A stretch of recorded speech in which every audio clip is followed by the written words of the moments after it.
I'm really honored to be receiving this award this summer because I still have the privilege of knowing that I will be alive and the world will talk about me while journalists in Gaza are being murdered with impunity. And one of the reasons I took this award, I consented to take this award when Carol reached out to me, is because of a Palestinian journalist who is also being awarded. And I will take this moment to talk about my disappointment with the international media, which over the last 1 year has made me rethink journalistic values. That we kind of espouse, that we kind of talk about, it's a rules-based order, we are told, it's the neutral journalism organizations are supposed to be neutral. We saw the journalism done during the war on Ukraine and you saw the terminology. And then you see the same set of people using a very different terminology when it comes to Palestine.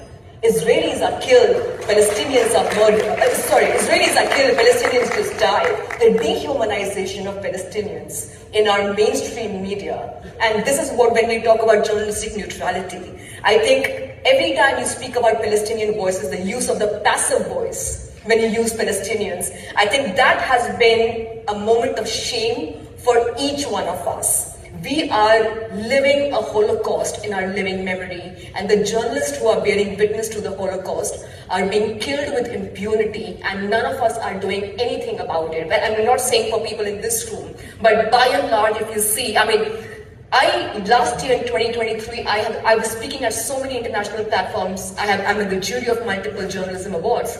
And this year, relatively, I've literally spoken at 2 or 3 events because many of them did not have a Palestinian voice, so I had to ease out.